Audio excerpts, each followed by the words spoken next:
tumewaita leo na jambo letu mahususi. Tulioko mbele ni mawakili wa Mahakama Kuu na mahakama za chini yake isipokuwa mahakama ya mwanzo, ambao leo tuna jambo la kueleza waandishi na mkawaambie Watanzania. Tulioko mbele hapa, mimi nazungumza, naitwa Maduhu, wakili Maduhu William, wakili wa Mahakama Kuu, na mkono wangu wa kushoto naye wakili Dickson Matata, naye ni wakili wa Mahakama Kuu, naye wakili Doris, naye wakili Paul Kisabo, wakili wa Mahakama Kuu, naye wakili Catherine Michael, naye ni wakili wa Mahakama Kuu. Sisi wote hapa ni wanachama wa TLS. Sasa tumeona kwamba leo ndugu zetu waandishi habari tuwaite. Tutakuwa wasemaji takriban watatu. Tutaanza mimi, atakuja Paul Kisabo. Tutapofika hatua ya kujibu maswali sasa, tutamwachia wakili wenzetu Matata aweze kujibu maswali yenu. Kwa hiyo tutaanza kuzungumza. Baada hapo tukishamaliza sasa, tutapa nafasi mtu hoji maswali ambao mngependa kutuuliza. Taarifa kwa vyombo vya habari. Mwenendo wa mashauri ya kijinai yanayoendelea kufunguliwa kote nchini na haki ya huduma za msaada wa kisheria. Ndugu wanahabari, sisi mawakili wa TLS tuko hapa kuongea nanyi hasa kuhusu mwenendo wa mashauri mbalimbali ya kijinai ambayo yameendelea kufunguliwa katika mikoa mbalimbali kote nchini, yakiwahusu Watanzania mbalimbali baada ya uchaguzi mkuu wa 9 Oktoba mwaka huu. Na kama nakumbuka ndugu, ni kwamba wanahabari, tarehe 7 ya mwezi huu wa Novemba tulianza kuona katika mikoa mbalimbali watuhumiwa wakifikishwa mahakamani, wengine kwa makosa ya uhaini, wengine makosa ya unyang'anyi wa kutumia silaha, wengine kwa makosa ya uharibifu wa mali, wengine kwa makosa ya kufanya fujo, na baadhi kwa makosa ya kula njama. Na mpaka sasa tumekaa sisi mawakili, tumefanya utafiti na tumebaini kwamba mpaka ninapozungumza kwa maana ya leo, watuhumiwa mbalimbali katika mikoa ya Dar es Salaam, Dodoma, Iringa, Mara, Mwanza, Arusha, Njombe na Kilimanjaro na Kigoma wamefikishwa mahakamani. Na tutapata habari pia mchana huu kwamba baadhi pia wamefikishwa mahakama ya wilaya mkoa wa Mbeya masaa machache yaliyopita. Na watuhumiwa wengi, ndugu waandishi habari, ambao mpaka sasa hivi wameshafikishwa mahakamani ni vijana wadogo kati ya miaka 19 mpaka 25. Ndugu wanahabari, baada ya mashauri yao kuanza kufunguliwa, tulikaa na kufanya tathmini ambapo tulibaini kuwa watuhumiwa walio wengi uelewa wao wa kisheria ni mdogo, na wengi hawana hata uwezo wa kulipia gharama za mawakili kwa ajili ya kuwakilishwa kwa mujibu wa ibara ya 13 ibara ndogo ya 6A ya Katiba ya Tanzania ya mwaka 77. Hivyo basi, sisi mawakili wa TLS tumeamua kujitolea kutoa msaada wa kisheria, ikiwemo kuwakilisha mahakamani watuhumiwa wote waliofikishwa mahakamani tangu tarehe 7 ya mwezi Novemba, ambao wataendelea kufikishwa mahakamani pia, na wale ambao wataendelea kufikishwa mahakamani siku hadi siku bila malipo na bila masharti yote. Kwa hiyo Watanzania wote ambao mpaka dakika wameshafikishwa mahakamani, tutawasaidia kuwatolea msaada wa kisheria, kuwakilisha mahakamani, kuwatembelea magerezani huko waliposegelea kwa hapa Dar es Salaam, na ambao wanaendelea kushuhudia vituo vya polisi bila gharama yoyote na bila masharti yoyote, kwa sababu ni Watanzania na wadeserve haki hiyo. Sasa ndugu wanahabari, tuangalie idadi ya watuhumiwa waliokuwa wanashikiliwa katika mahabusu mbalimbali nchini. Mpaka sasa inakadiriwa kwamba Dar es Salaam pekee zaidi ya watuhumiwa 400 walikamatwa. Kwa maana ya mkoa wa Dar es Salaam peke yake watu 400 plus walikuwa wanashikiliwa katika vituo mbalimbali vya polisi, hasa kituo cha polisi Oysterbay. Mkoa wa Mwanza watu takriban 200, zaidi ya 200. Na kati yao nafikiri 172 wameshafikishwa mahakamani. Kilimanjaro kama 312, ambapo kati yao 300 wameshaachiwa na wamebakia watuhumiwa 12. Katika mkoa wa Tabora tunao watuhumiwa 5 wanaoshikiliwa mpaka sasa ambao walikuwa wanashikiliwa. Mkoa wa Mbeya zaidi ya watuhumiwa 300, mkoa wa Njombe zaidi ya watuhumiwa 10, mkoa wa Songwe zaidi ya watuhumiwa 200 na mkoa wa Kigoma zaidi ya watuhumiwa 10 walikuwa wameshikiliwa, na kati yao 11 nafikiri washapelekwa mahakamani. Ndugu wanahabari, baadhi ya watuhumiwa walikwisha fikishwa mahakamani na baadhi yao bado wanaendelea kufikishwa katika wanaendelea kushikiliwa katika mahabusu mbalimbali za polisi nchini. Katika watuhumiwa wote wapo walikuwa kabla ya uchaguzi mkuu. Kwa kwenye makundi ya watuhumiwa kama makundi ya aina 3. Kundi la kwanza kuna ambao walishikiliwa kabla ya tarehe 29. Kwa maana tarehe 1, 2 mpaka tarehe 28. Kundi la pili ni siku ya uchaguzi wenyewe kwa maana ya tarehe 29. Na kundi la mwisho tuna makundi ya watu ambao wamekamatwa baada ya uchaguzi kwa maana ya tarehe 30, 31, tarehe 1 mpaka leo, mpaka kwa baadhi ya watuhumiwa ambao wanaendelea kukamatwa. Ndugu zangu, ni kwamba mpaka sasa baadhi yao tunatembelea katika vituo mbalimbali vya polisi na tumeshuhudia mamia ya vijana wakiwa wamejazana katika vituo hivyo. Kwa baada ya kubaini kwamba kuna baadhi ya watu ambao wanaendelea kushikiliwa, sisi kama mawakili hatukulala nyumbani. Tuliwatembelea katika vituo hivyo vya polisi. Kwa mfano Dar es Salaam tulitembelea Oysterbay, tumeona vijana pale wengi. Tumeenda vituo vya polisi kama Mburahati, kuna watuhumiwa pale, na nimeshuhudia wengine wakifikishwa mahakamani mapema mwishoni mwa juma lililopita. Sasa ndugu zangu wanahabari, tuangalie mpaka sasa idadi ya watu ambao wameshafikishwa mahakamani katika mikoa mbalimbali kote nchini. So ni muhimu pia mkapata taarifa. Ndugu wanahabari, ni vyema mkajua mpaka sasa ni watuhumiwa wangapi wameshafikishwa mahakamani na kwa makosa gani, ili mkaihabarishe umma wa Tanzania kama inavyoonyeshwa katika jedwali lifuatalo. Dar es Salaam tunawatuhumiwa mpaka sasa hizi 240 ambao wote tuhuma zao ni uhaini. Naomba kurudia hapo. Dar es Salaam tunawatuhumiwa 240 ambao wamefikishwa mahakamani kwa maana ya mahakama Kisutu kwa tuhuma za uhaini. Mkoa wa Mwanza tunawatuhumiwa 172 ambao na tuhuma za unyang'anyi kwa kutumia silaha, uchomaji wa mali, uharibifu wa mali na kufanya vurugu. Dodoma tunawatuhumiwa 32 ambazo tuhuma zao ni uhaini na wote wameshafikishwa katika mahakama ya hakimu mkazi Dodoma kwa hatua za awali kwa maana ya wanaita mwenendo kabidhi. Kigoma tunawatuhumiwa 11 wameshafikishwa mahakamani kwa tuhuma za unyang'anyi wa kutumia silaha kwa maana ya Kiingereza wanaita armed robbery. Iringa tunawatuhumiwa 89 ambao walifikishwa mahakama ya hakimu mkazi Iringa jana kwa tuhuma za uhaini na unyang'anyi wa kutumia silaha.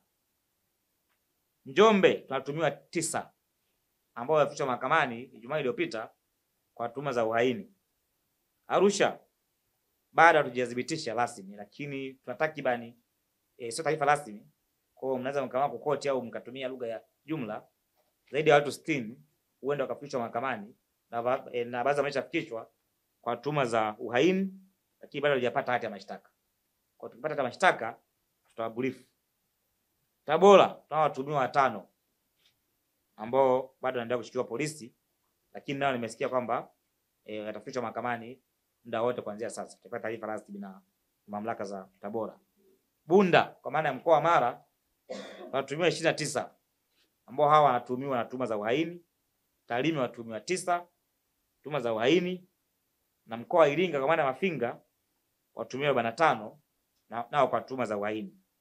Sasa ndugu waandishi habari, jumla inafanya kuwa na watuhumiwa makosa yote hayo kwa maana ya uhaini, ya kutumia silaha, kufanya fujo, uharibifu wa mali kwa maana ya uchomaji na uharibifu wa mali. Jumla watuhumiwa 641 mpaka leo wameshafikishwa katika mahakama mbalimbali kote nchini katika mikoa ambayo nimewatajia. Ndugu wanahabari, kutokana na makosa mengi yanayowakabili watuhumiwa kutokana na dhamana, ni kwamba waandishi habari niwaambie makosa ambayo tumeyasema hapa takribani yote hayana dhamana. Ni makosa ambayo ni unbailable. kwa mujibu wa sheria za nchi yetu. Uhaini na makosa mengine hayadhaminiki. Baada ya mashtaka yao kusoma mahakamani, watuhumiwa wote walipelekwa mahabusu. Dar es Salaam kwa mfano wapo Segerea. Kwa Dar es Salaam nimesema wako katika gereza la Segerea. Adhabu ya juu kabisa, ndugu wanahabari, ambayo watuhumiwa wanaweza kupewa kama atakutwa na hatia ni kunyongwa hadi kufa kwa makosa kama ya uhaini, na adhabu inayofuatia kwa maana ya inayofuata kwa maana ya length ni kifungo cha jela maisha. Makosa kama ya armed robbery nafungwa maisha, na adhabu ya chini kabisa ya makosa haya kama atakutwa na hatia kwa makosa kama ya arson, uchomaji wa mali, ni kifungo cha jela miaka 30. Hivyo basi kutokana na uzito wa adhabu ama kurudia, hivyo basi kutokana na uzito wa adhabu hizo, tunaahidi sisi kama wakili kutoa huduma ya utetezi inayostahili na kwa kamilifu wake kwa mujibu wa sheria za nchi yetu kwa watuhumiwa wao. Sasa habari kama nilivyowaambia kwamba tutakuwa na wasemaji kadhaa, kwa awamu hii naomba niishie hapa. Nimkaribisha wenzangu Paul Kisabo aendelee na kuendelea kusoma statement hii kwa sababu ni ndefu kidogo. Yeye ataingia matata kwa maana ya awamu ya maswali. Taarifa hii kwa umma tunaitoa baada ya ndugu wanafamilia kuwa wametuma maombi kwenye chama chetu, Chama cha Wanasheria Tanganyika, wakiomba pia msaada wa kisheria kwa ndugu zao, kama ambavyo mandugu ameeleza kwamba wengi hawana uwezo wa kulipa gharama za mawakili. Kwa walituma maombi kwenye chama chetu cha Wanasheria Tanganyika, na sisi kama Chama cha Wanasheria Tanganyika tuna jukumu la kwa umma. Kwa tuna jukumu hilo, kwa tunalifanya hili jukumu kulingana na sheria yetu kifungu namba 4 cha TLS. Kwa hiyo ndugu waandishi wa habari, sisi tulipata fursa ya kuonana na watuhumiwa hasa wale ambao wako Dar es Salaam, na tumeonana nao mahakamani. Naomba hili likae sawa. Tumeonana nao mahakamani kwa wale ambao wako Dar es Salaam, na kwa wale ambao tumeona mahakamani na nyinyi waandishi wa habari mlikuwepo, wengine walikuwa na majeraha ambayo yanaonekana kabisa. Mliwaona walikuwa na majeraha, lakini pia wale ambao tulizungumza nao pia baadhi pia walituambia kwamba walipigwa, walikuwa na hayo, wameteswa na hayo majeraha. Ni kinyume cha sheria, lakini pia kwa sababu kama ambao nimesema walitueleza na tulipokuwa mahakamani tulieleza pia mahakama kuhusiana na hilo swala, na tuliomba kwamba mahakama itoe amri kwa wale ambao walikuwa na majeraha wakapatiwa matibabu. Tunashukuru kwamba mahakama ilitoa hizo amri na ilisema siku nyingine ambapo watuhumiwa wataletwa mahakamani, ripoti za matibabu ziwasilishwe mahakamani za hao watu. Lakini pia katika hali sio ya kawaida, ndugu waandishi wa habari, baadhi ya watuhumiwa walionekana wakiwa wengine wamevaa singlet, na mtuhumiwa mwingine amevaa boxer na singlet. Simliona? Kwa hiyo hii inaonyesha kwamba aidha pengine walikamatwa wakiwa nyumbani kwao, wakiwa majumbani, au hawalinyimwa fursa au hakupewa fursa ya kujistiri. Jambo hili ni kinyume pia na misingi ya utu wa kawaida tu, hata kama wewe sio mwanasheria. Kwa hiyo inaonyesha kwamba hakupata fursa ya kujistiri, jambo ambalo ni kinyume na misingi ya utu wa mwanadamu. Ndugu waandishi wa habari, licha ya watuhumiwa kuanza kufikishwa mahakamani, lakini bado kuna watu wengine ambao wanashikiliwa kwenye vituo vya polisi. Waendelea kushikiliwa kwenye vituo vya polisi kinyume cha sheria, kwa sababu sheria inasema mtuhumiwa akikamatwa anapaswa afikishwe mahakamani ndani ya saa 24 au achiwe dhamana ya polisi. Sasa akipita masaa 24 tayari huyo mtu anakuwa anashikiliwa kinyume cha sheria. Kwa mfano Dar es Salaam watuhumiwa zaidi ya 400 walikamatwa. Na hii data tulifahamu kwa sababu sisi tulikwenda kituo cha polisi Oysterbay kwa nia ya kuonana na wateja wetu lakini hatukupewa fursa ya kuwaona. Tuliambiwa tu wako 400 na zaidi. Askari alikuwa front desk akawasiliana na OCS kwa sababu tuliambiwa haipo, akatoa majibu kwamba haruhusu mtu kuonwa kwa wakati huo. Kwa hiyo hatukupewa fursa ya kuwaona tulipoenda pale kituo cha polisi Oysterbay. Kwa hiyo tuliambiwa watu 400 plus wamekamatwa, na takwimu za sasa ambao sisi tunazo ni watu 240 wamefikishwa mahakamani, lakini pia tunafahamu kwamba kuna wengine wameshaachiwa kwenye vituo mbalimbali vya polisi ikiwemo pia Oysterbay. Japo kuwa sasa hatujui idadi kamili ya ni watu wangapi ambao tayari wameachiwa. Vile vile pia ndugu wengi ambao watu wao ndugu zao wameshikiliwa kwenye vituo mbalimbali vya polisi wamekuwa wakinyimwa fursa ya kuonana na hao ndugu zao. Wamekuwa wakipiga simu kuomba msaada. Hivyo tunatoa wito pia kwa jeshi la polisi kuruhusu ndugu zao kuona katika vituo vya polisi, kwa sababu ni haki yao. Kama mtu ameshikiliwa kwenye kituo cha polisi, ndugu ana haki ya kwenda kumuona ndugu yake ambaye anashikiliwa kwenye kituo cha polisi, na ni jambo la kisheria, wala sio jambo la kificho. Ni jambo ambalo sheria inataka hivyo, kwamba kama kuna mtu anashikiliwa kituo cha polisi, ndugu yake, wakili wake, rafiki yake, mzazi wake ana haki ya kwenda kumuona na kuonana naye, kwa sababu hata kama anashikiliwa haimaanishi kwamba haki zingine zote anakuwa amekosa. Kuna mahitaji pia ambayo mtu anahitaji. Lakini pia kama ambavyo tumekwisha sema, watu wengine wanashikiliwa vituo vya polisi kabla ya uchaguzi mkuu na ndugu zao hawakupewa taarifa ya wapi walipo. Hii ilipelekea sintofahamu kubwa. Pengine unajua ndugu yako anapokuwa amekamatwa alafu unakuwa hujui kwa wapi, ukienda polisi pati labda nafasi ya kumuona, na hali iliyotokea nadhani wengine wanakuwa wanafikiria pengine labda ndugu yao amefariki labda au nini, yani watu wako kwenye sintofahamu. Kwa ni muhimu sana kuepusha pengine hizi sintofahamu kwa watu ambao wanashikiliwa vituo vya polisi. Polisi wawape nafasi au fursa ya ndugu kuwaona ndugu zao ambao wako kwenye vituo vya polisi. Kama ambavyo nimeeleza pia, mawakili tulipata hiyo changamoto, na jambo hilo la kunyima fursa ya kuwaona ni kinyume cha sheria. Sasa baada ya kusema haya, ndugu waandishi wa habari, nini sasa wito wetu? Ndugu waandishi wa habari, tunatoa wito ufuatao kwa jeshi la polisi. Kwanza, linapaswa liwafikishe mahakamani wote wanaoshikiliwa katika vituo vya polisi, na kama hakuna ushahidi kulingana na upelelezi ambao wamefanya, tunaliomba jeshi la polisi liwaachie huru hawa watu ili wakaungana na wapendwa wao, wakaungana na familia zao, lakini pia wakaendeleza majukumu ya kujenga taifa. Mtu anapokaa ndani anakuwa hafanyi kazi, maana yake anashindwa kutumikia taifa lake. Kwa ni muhimu wakapewa dhamana au wakaachiwa huru ili waweze kuendelea na majukumu mengine ya kujenga taifa. Lakini pia tunatoa wito kwa jeshi la polisi kuwaruhusu ndugu, jamaa, marafiki, wazazi kuonana na ndugu zao ambao wanashikiliwa kwenye vituo mbalimbali vya polisi.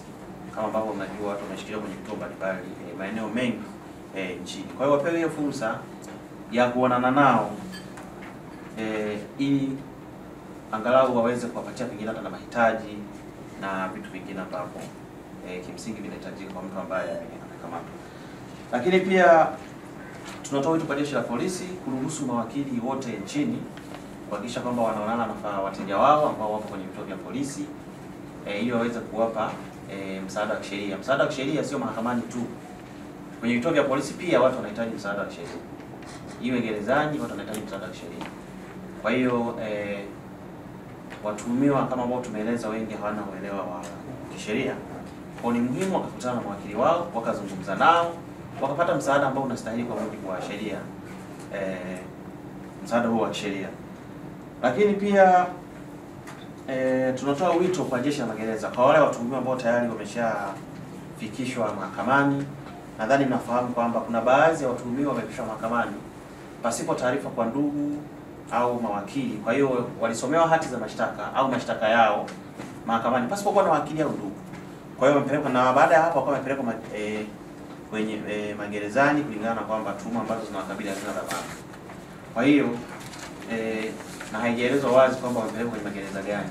Kwa hiyo ni muhimu sasa jeshi la magereza kwa sababu mtu akishapelekwa gerezani jeshi la magereza na wajibu wa kuelezea au kutoa taarifa au kutoa utaratibu wa namna ya kuwaona ndugu zao, kwamba ndugu yako labda yuko gereza ya Segerea au yupo Sanga Dodoma au yupo wapi, ili kusudi ndugu au wazazi, marafiki waweze kuwaona au kuwatembelea pia ndugu zao na kuwapelekea pia mahitaji ya kibinadamu.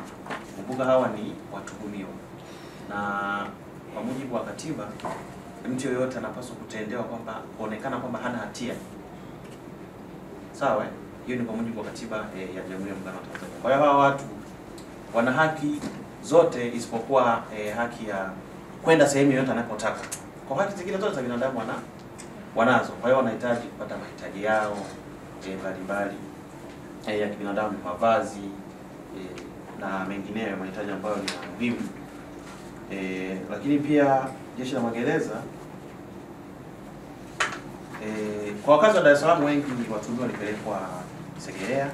Kwa ni muhimu tu ndugu zao wakafika Segerea, kwa wale ambao tayari wameshafikishwa mahakamani.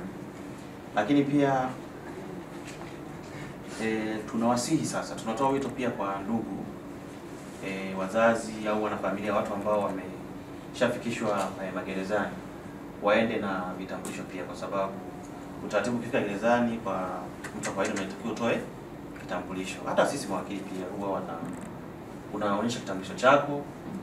Kwa ni muhimu pia ndugu, marafiki wanaenda kuwatembelea hawa watu waende na vitambulisho ili wasikwepa pia kupata usumbufu. Sikiwa huna kitambulisho unaweza usipewe fursa ya kuona ndugu yako. Sasa watu wanaweza kama safiri ametoka labda mkoani au mbali, alafu afike tena arudishwe kwa sababu tu kitambulisho hana. Kwa hiyo tunawasihi pia waende na vitambulisho kuwatembelea ndugu zao. Lakini pia tunatoa wito kwa mkurugenzi wa mashtaka nchini kutumia mamlaka yake ya kisheria kwa mujibu wa sheria ya mwenendo wa makosa ya jinai kufuta mashtaka haya, kwa sababu kwa tathmini yetu tunaona kwamba mashtaka haya ambayo yamefunguliwa kimsingi tunaona hana miguu ya kusimama kisheria. Kwa hiyo ni vyema mkurugenzi wa mashtaka akatumia mamlaka yake ya kisheria kuyafuta haya mashtaka. Na kama ambavyo tumeeleza pia mwisho ni kwamba sisi tutatoa uwakilishi wa kisheria, na wote nadhani mnafahamu kwamba jana chama cha wanasheria Tanganyika kimetoa tayari orodha ya awali ya mawakili ambao tayari wanatoa msaada wa kisheria. Imeorodheshwa kwa mikoa mbalimbali: Dar es Salaam, Mbeya, Mwanza, Mara. Kwa hiyo tayari orodha ya awali imeshatoka ya mawakili. Kwa hiyo napenda pia kutoa hiyo taarifa kwamba tutatoa huo uwakilishi wa kisheria kwa watuhumiwa wote nchini na bila ubaguzi wa aina yoyote. Ndugu waandishi wa habari, hapa ndio mwisho wa tamko letu la siku ya leo, na tamko hili limetolewa na mawakili ambao ni wanachama wa chama cha wanasheria Tanganyika, na tamko hili lina baraka zote la chama cha wanasheria wa Tanganyika. Kuna watu ambao wameuliwa lakini walikuwa majumbani, kwa maana ya kwamba yeye ana ushahidi wake ni ile kwamba kuna baadhi ya clip na nini zimeonyesha watu wanauliwa wakiwa majumbani kwao, na wakati mwingine kuna risasi ambazo zimepigwa kwenye majumba. Sasa kwa kujibu hilo, kwanza niseme sisi kama chama na kama mawakili wa TLS, baada ya kutokea kwa tukio hili lililotokea, chama kilitangaza na kikatoa namba ambazo watu wameruhusiwa kutuma ushahidi wa matukio mbalimbali, na kwa lugha nyepesi chama kinaendelea na kuchakata. Tumekuja hapa kwanza kama hatua ya awali kwa sababu unapokuwa na tatizo, yapo mambo ambayo lazima myashughulikie haraka, lakini yapo mambo ambayo mnaenda taratibu, kwa sababu yanahitaji umakini, yanahitaji ushahidi na yanahitaji kuchakata. Sasa swala la kwa mfano watu ambao bado wako mahabusu, swala la watu ambao wamesomewa mashtaka wako magereza, swala la afya zao ni swala ambalo linahitaji uharaka, na ndio maana sisi kama chama cha mawakili tumejitolea kwamba lazima tushughulikie kwanza hilo swala, na baada ya hapo sasa ndio tutakuja kwenye swala kama kuna familia ambazo zimeleta ushahidi na zimeeleza kwamba ndugu zao walikuwa nyumbani tu, walikuwa hayuko kwenye maandamano na kadhalika, lakini ameuliwa tena kwa risasi ya moto, na ushahidi ukiwepo, hiyo tutaichakata na tutakuja kuitolea taarifa mbeleni ni hatua zipi tutachukua, na kama watu tunaweza kwenda mahakamani ili watu waweze kuchukua fidia. Ni kweli kwamba uhai wa mtu hauna namna unaweza ukarudisha, lakini pia hakuna chochote ambacho unaweza replace, yani ukasema hii ni fidia, lakini at least kuonyesha kwamba tuko pamoja na walau wapate chochote kuonyesha kwamba kuna watu wanatakiwa kuwajibika. Kwa hiyo sio tu benefits, lakini pia hata wale waliofanya hivyo, kwa sababu sisi ndani ya nchi wote tuko chini ya sheria na hakuna mtu ambaye yuko juu ya sheria. Kwa hiyo si polisi au mtu yeyote ndani ya nchi hii anaweza kufanya kitu ambacho kinakatazwa kwa mujibu wa sheria. Nafikiri nitakuwa najibu hilo.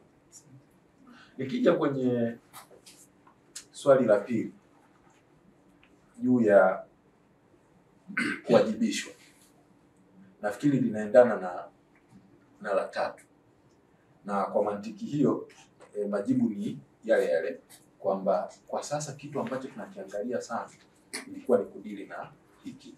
Kumbuka wengi waliokamatwa kweli ni kwamba hata kwa kuangalia ni miaka kati ya 15, 16, 17 mpaka 25.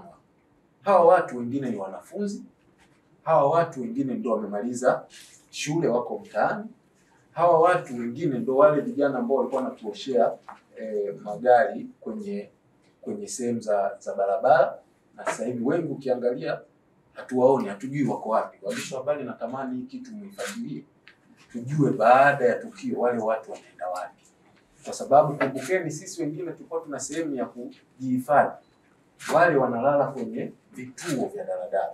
Sasa kwenye ile lockdown hawa watoto walienda wapi na usalama wao ukoje?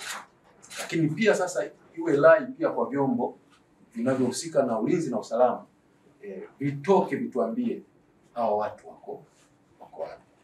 Sasa kitu cha muhimu tu kwenye swala ambalo swali la pili ambao usema kuna wengine wamewatafuta ndugu zao hawawaoni, wameenda Labinesi, wameenda wapi hawawaoni. Mimi niseme kitu kimoja hapo kwamba sisi kwa mfano ni taasisi, TLS ni taasisi, tumejitokeza kwenye jamii kutoa msaada au kutoa kile ambacho sisi kama chama tunatakiwa kukifanya kwa jamii kama wajibu wetu, sehemu ya obligation yetu.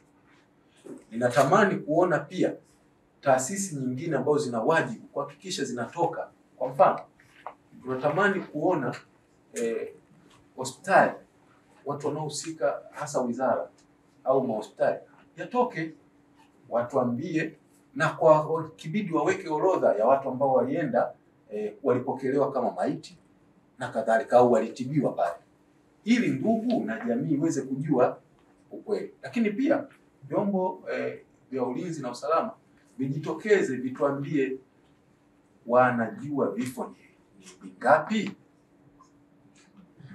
na kama hakuna vifo watuambie, kuliko kukaa kimya. Watuambie kuna vifo vingapi, na kama hakuna waseme hakuna vifo, na kama kuna wanasema picha zinazoonekana sio, watuthibitishie kwamba hizo ni za matukio gani, ili tuweze kusema kweli kwa hili tukio ilitokea Njombe mwaka fulani, kwa hiyo kweli sio na tarehe 29, 30 na kuendelea. Nafikiri itakuwa nzuri kuliko kusema kugeneralize kwa mtu tu kusema kwamba hizi picha hazifanani na tukio. Nikija kwenye swali la kwanza la kwamba umeuliza mwandishi kwamba unachoona watu wamechoma moto, watu wamefanya vurugu, why imekuwa uhaini? Je, tunaona kuna kosa kweli la uhaini? Nafikiri ni kujibu tu kwa mantiki na muktadha wa kikao chetu hapa na nyinyi waandishi. Hatukuja kutaka kufafanua juu ya masuala ya makosa, whether kosa liko sahihi au haliko sahihi. Sisi tumekuja kwa nia kutaka kueleza kwamba tuna nia ya dhati na ni wajibu wetu kuhakikisha tunatoa msaada wa kisheria. Kwa hiyo kwenye whether ni uhaini kweli, nafikiri ni mchakato wa kimahakama, na kwa sababu kesi nyingi zimeshafunguliwa, nafikiri hilo litajibiwa tutakapokuwa tunaendelea na kesi hizo mahakamani. Raia wa kigeni kwenye hawa 641 ambao tunawataja, kwanza niseme taarifa hizi tumezitoa au tumezipata au kuzichakata kutokana na taarifa ambazo tumezipata sehemu mbili. Sehemu ya kwanza ni polisi, ambapo tulipokuwa tukienda kutaka kujua waliokamatwa na maendeleo yao, walituambia idadi ya watu ambao wamewakamata na ambao wako mahabusu. Lakini idadi hii tumeipata pia kwa kutumia kesi ambazo ziko hati za mashtaka ambazo ziko mahakamani. Ndio maana unaweza kaona tumekusanya hati za mashtaka za sehemu mbalimbali. Hapa Dar es Salaam kwa makosa ya vile vile, kwa hapa Dar es Salaam wameipa uhaini. Kwa makosa ya vile vile Kigoma yamepewa wizi wa kutumia silaha, armed robbery. Kwa hiyo ukiwachukua hawa watuhumiwa wa hapa Dar es Salaam ukiwapeleka Kigoma, inakuwa sio uhaini, inakuwa armed robbery. Ukiwachukua wale wa Kigoma ukiwaleta Dar es Salaam, inakuwa sio armed robbery, inakuwa uhaini. Kwa hiyo kila sehemu wamefungua kesi kwa namna yake, japo nchi ni moja. Sasa hiyo nayo ninyi waandishi mtaichakata, na kuwaje watu wamefanya kitu kile kile, labda katika mantiki ile ile na wakati mwingine siku hiyo hiyo, lakini wanapewa kesi za aina mbili tofauti kwa sababu tu ya kuwa na maeneo tofauti. Kwa hiyo sasa hizo taarifa ndio zimepelekea tukapata idadi ya 600 na ngapi? 41. Kwa mantiki hiyo sisi hatukudili sana na kujua huyu ni raia au sio raia. Hilo labda kwa kusaidia unaweza kulipata ukienda kuonana na vyombo husika kwa maana ya polisi au uhamiaji na kadhalika, wale wanaweza wakasaidia. Nikija kwenye swali la bima. Kwenye swali la bima. Bima ni mkataba kati ya anayelipia hiyo bima ili apate huduma na yule ambaye amekubali kwamba huyo awe mteja wake. Kwa hiyo kwa sababu ni mkataba wa watu wawili, japo unamlinda pia na mtu wa tatu, third party. Kwa mazingira hayo, mara nyingi sana kwenye bima, cha kwanza ni kuangalia kama kuna hayo makubaliano. Kwa kama kuna watu wameharibiwa mali na alilipia bima ya kuhusiana na kuharibiwa mali, maana yake ana haki ya kudai. Kama hakulipia, hana mkataba na hawajakubaliana juu ya hilo swala, maana yake hawezi kulipa. Ukweli ni kwamba wananchi wengi hawajui ndugu zao wako wapi. Kwa hiyo tumetoa idadi, lakini pia ninatamani mwende mbele, kama tunaweza hata tukawapatia, kwa mfano tuna majina ya kesi, tunaweza tukawapatia au wengine mnayo, basi mtafute namna hata mniandike, watu wanaweza wakapata taarifa vizuri. Lakini pia pale inapostahili kupigia sauti au kulalamikia kitu, tulalamikie. Ni kuwepo wakati watuhumiwa wale wanaletwa mahakamani na mmeona watu wamekuja wengine risasi kwenye mguu, yaani mtu ana zaidi ya siku 5 akiwa mahabusu na risasi ikiwa kwenye mguu wake kiasi kwamba mguu unataka kuoza. Mwingine amekuja amechomwa na sijui ni kitu gani, sijui mafuta, sijui nini, lakini hajapata matibabu ya aina yoyote, na mbaya zaidi nguo zake zimechana, kwa vile vidonda vinazidi kuumia. Na kuna watu kama alivyosema nafikiri wa Maduka au sawa, amekuja amevaa boxer na simu. Huyu mtu kwanza, kwa akili ya haraka unapata picha kwamba inawezekana hata alikutwa amelala kitandani. Hiyo ni picha ya kwanza kabisa. Lakini cha pili, unamwekaje mtu mahabusu kwa zaidi ya siku 5 akiwa hivyo? Na niombe pia kutumia hii na mahakama zetu zijali utu wa mtu. Pale mtu anapoletwa akiwa katika mazingira kama yale, nafikiri hakupaswa hata kupokelewa, ili iwe fundisho kwa wale watu ambao wakamata watu na kuwaleta katika mazingira kama yale. Unamletaje mtu mahakamani akiwa na boxer na akiwa na simu? Kwa ninaomba nyinyi mwe sauti yetu.